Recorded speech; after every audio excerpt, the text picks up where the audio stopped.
विधानसभा की जनता से अपार जन समर्थन, प्यार, आशीर्वाद 2016 से मुझे मिलता आया है। 2014 में मेरे फादर यहाँ से विधायक बने थे। उनके असामयिक निधन के बाद गोड्डा की जनता ने जो प्यार सम्मान 16 से लेकर लगातार मुझे दिया है, आज मुझे ऐसा लगता है कि 5 साल के कार्यकाल, जो हमारा 5 साल का कार्यकाल रहा, जिसमें हम लोगों ने कोरोना काल में सबसे ज़्यादा यहाँ पर लोगों का मदद किया। घर से बाहर हटकर सड़क पर हम लोगों ने सभी को राशन दिया, मास्क बांटा, हॉस्पिटल्स को अपग्रेड किया, प्रवासी मज़दूरों को हम लोगों ने वापस लाया, प्रवासी मज़दूरों के खाते में हम लोगों ने पैसा दिया और तमाम ऐसी काम जो कोरोना काल में हम लोगों ने किया, उसी का आशीर्वाद आज जनता मुझे पूरा उम्मीद है कि नामांकन करने के बाद विधानसभा के चुनाव में देगी।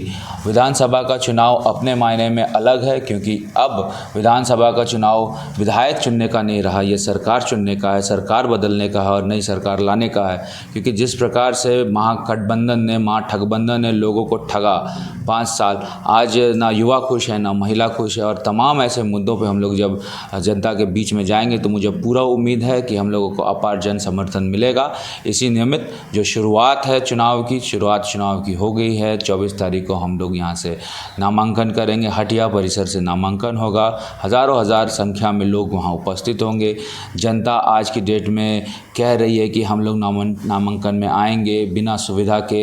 ये दिखाता है, दर्शाता है कि लोगों का कितना प्यार गोड्डा विधानसभा में मुझे मिला है। तो इसी नियमित हम लोगों ने ये प्रेस कॉन्फ्रेंस किया है। तमाम मीडिया के बंधु को, प्रिंट हो, इलेक्ट्रॉनिक मीडिया हो, सभी से आग्रह करूंगा कि 24 को हटिया परिसर में 11 बजे आएँ और इस नामांकन सभा को सफल करें। तो कोई बड़े भारतीय जनता पार्टी के शीर्ष नेतृत्व कोई नामांकन में शामिल है? देखिए, अभी तो आधिकारिक इसकी सूचना नहीं हुई है। आधिकारिक सूचना जब मिलेगी तो मैं आपसे शेयर करूंगा, क्योंकि हम लोगों का दूसरे चरण का चुनाव है और 28 तारीख को हमारे महागामा और पड़ैया हाट से भी नॉमिनेशन होना है। 24 तारीख को लोग जो है, मुझे लगता है कि पहले चरण के चुनाव में भी बिजी होंगे, तो उस नियमित जो है अभी शेड्यूल बड़े नेताओं का नहीं हो पाया है।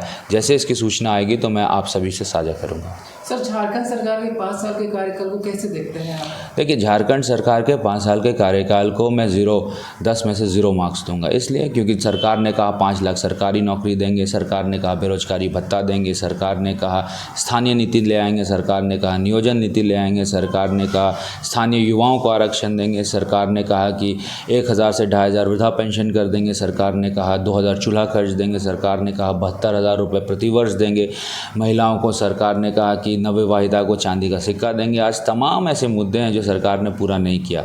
आखिर सरकार के प्रतिनिधि और सरकार के महागठबंधन के लोग जब जनता के बीच में वोट मांगने जाएंगे तो उनको तो इन सब सवालों का जवाब देना पड़ेगा। और इसी के आधार पर मैं कह सकता हूं कि हेमंत सोरेन की सरकार सिर्फ लूट खसोट में बिजी रही, हेमंत सोरेन की सरकार सिर्फ भ्रष्टाचार में, ट्रांसफ़र पोस्टिंग में बिजी रही, बालू के धंधे में बिजी रही।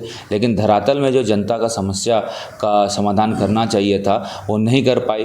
मेरे स्तर पर जो बन पाया, विपक्ष का विधायक होने के नाते मुझे ऐसा लगता है मैंने अपना तन मन धन लगाया है। और कोरोना काल में खासकर जो हम लोगों ने काम किया है वो जनता उसको सराह रही है, क्योंकि उस समय कोरोना काल में कोई भी नेता सड़क पर नहीं था। अमित मंडल और भारतीय जनता पार्टी के कार्यकर्ता थे जिन्होंने कोरोना काल की विषम परिस्थिति में यहाँ के लोगों की सेवा की है। संजय प्रसाद यादव जी हमसे जब पूछ रहे थे तो वो बोल रहे थे कि अमित मंडल लंदन से आए थे, गोड्डा को लंदन लग रहा था बना देंगे, लेकिन ऐसा कुछ कर नहीं पाए। देखिए, संजय यादव से ही हमारी टक्कर है और संजय यादव और अमित मंडल का फाइट 2016 में हुआ, 2014 में हुआ, मेरे फादर से हुआ, 2019 में हुआ, 2024 में भी वो संभवतः अगर उम्मीदवार घोषित हो जाते हैं तो उनसे फाइट होगा।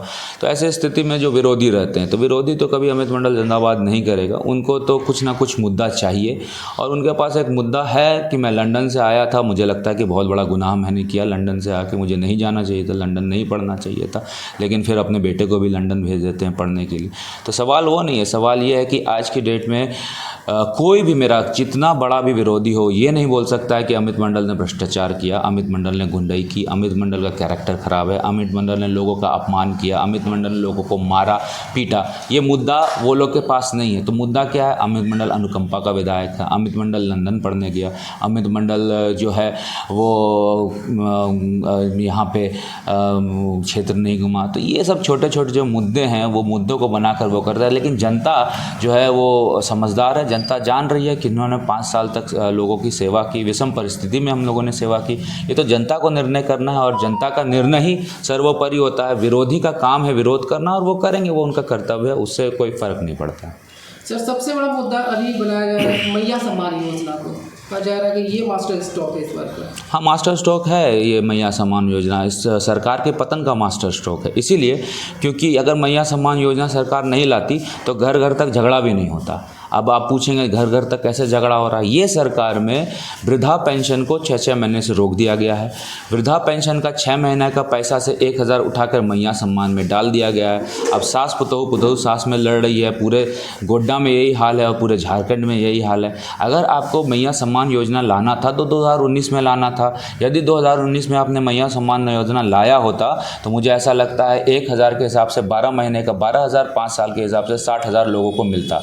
60,000 आपने नहीं दिया, आपने 1000 रुपये दे के बहला फुसला रही है। गोगो दीदी योजना हम लोगों ने लाने का ऐलान किया, 2100 रुपया बोला कि पहली कैबिनेट में गोगो दीदी योजना आएगी, तब आपको याद आया कि हम लोग इसको 2500 भी कर सकते हैं। जो 1000 से 2500 रात में सपना देख के कर सकते हैं तो आप समझ सकते हैं कि मैया सम्मान योजना में वो क्या करने वाली है। ये सिर्फ और सिर्फ चुनावी स्टंट है और क्षेत्र की जनता इसको जान रही है। मैया सम्मान योजना से कहीं कोई फ़र्क नहीं पड़ने वाला है। भारतीय जनता पार्टी और मोदी जी की गारंटी में यहाँ के लोगों को विश्वास है, महिलाओं को विश्वास है और वो लोग मन बना चुकी हैं कि भारतीय जनता पार्टी की सरकार आएगी।